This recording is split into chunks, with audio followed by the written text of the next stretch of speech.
Yeah.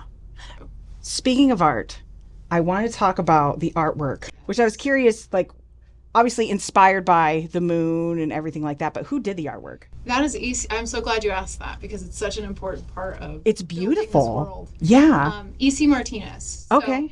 he's based out of Houston, Texas. I've worked with him. I met him in LA when I was touring out there. He was on the road with us for a couple of years. So, Oh, wow. yeah, he's just been my go-to guy. He's able, the same way that I'm able to take, kind of build those stories with Jesse and be like, hey, can you build this bird flying to the moon in sound? I'm able to say that to EC, and he's able to put it in a vision Oh, for wow. me. So, yeah. Dang. Yeah, he's great. He usually works with like hip hop artists and stuff that are kind of like the typical. I mean, not the typical stuff, but like it would be like money bags and stuff. So Yeah. when I come at him with like, hey, I want a penguin in the desert, but it's not our desert; it's another moon. But we can't tell if it's the moon because the moon has a moon. Yeah. He could actually just decipher everything that you're saying. Yeah, I'm so grateful to have a team around me that like hears me blabber because I have so many ideas that I just don't have I don't have the words for sometimes. I'm like, can you know what I'm saying, right? The beauty of art, just like we were talking. On top of all of this happening, you have an album release show happening at the Rebel Lounge, which is January 29th. That's the end of this month. And we can grab tickets through you, I've been hearing. Yeah, I will personally deliver them to your home. Not your home. I'm meeting you in public. Yeah, don't go to anybody's home nowadays, okay? Had a bad experience. Did you have a bad experience? Oh my God. I was like, no, that was one time and I'm really sorry I did that. No, I did. I met somebody off of TikTok. I looked at their page and everything. I mean, I've delivered like 40 or 50 tickets personally at Hell this yeah. point. Uh-huh.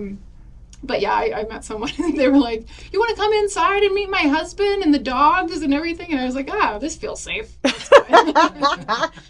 I mean, it was okay to do that maybe like in the 90s, semi-safe. Now you have no idea. I share my location. Oh my God, you are bold. Yeah, I mean, There are times where I like post after I get done with it so people don't realize that I'm there or was there. yeah, I mean, I try to be as safe as I can about it. Obviously I'm going to meet strangers, but like I'll text somebody and be like, hey, I'm going to this dive bar to meet this person. Yeah, at least it's in public. This could be weird. Yeah. So. Yeah, but it is cool that you are actually hand delivering that. I feel like there's only a few artists here in the Valley and bands that actually do that. So the fact that you do it is really cool. I'm having fun with it again. Yeah. It reminds me, I came up around a lot of rappers and stuff, and I saw their grind and the way they hustled with like personal connection and stuff, and that was something that, why do we make music? I know why I do is because I'm looking for a connection with other people, and so often we're just like, come to my show, visit the link in my bio, and it's like, I don't know, it gets so stale after a while. I want to go shake some babies and kiss some hands. I love it, and in that order, even better. On top of that, you guys are also doing like a tattoo raffle. We announced those winners, so those winners have already been chosen. Ah, okay. Yeah, we did. I ran a 5K with him around the Rebel Lounge because he's been really getting into running, and we're just trying to. This is more than about just me and my show and this and that. It's like I want to create an atmosphere for like all the artists and stuff in the Valley, and I think so many times it's like we meet other artists in bars and then we all go get drunk together and this and that. And even when like when I stopped drinking, I was like, what is my place in the world? Like, how do I socialize with people?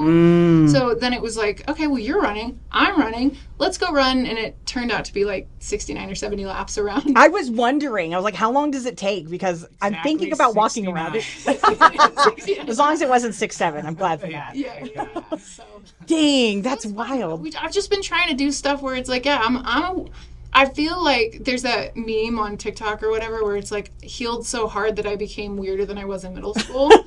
And it's like middle school me is like, heck yeah, what a cool adult. So I'm like back to just, I'm excited about existing again, which wasn't always the case, not to get all deep, but No, I get that. I think once you have a lot of like substances or things that you have been filling into your body that's negative, once you eliminate all of that, you kind of find who you truly are because you're like, dang, I've been this whole time and I've just been throwing blanket over blanket over blanket over until I was completely unrecognizable. Yeah, and you can navigate the world like that to a certain extent because I think that when you are your authentic self, it makes everybody uncomfortable because it's, I don't know. It's like, Maybe they're not ready for it. Yeah, I'm you know? a weirdo, and it's fine. I used to be ashamed of that, and I'm like, dude, we all die. Yeah, I think the thing now a lot of people are saying is like we need to bring back cringe because that's how you know if something's going to work or not work, and also just being yourself. Everybody cringes until it works. Yeah. And then they're cheering you on like they were there the first time. Yeah. Or, maybe one person's cringe is also your cringe, so.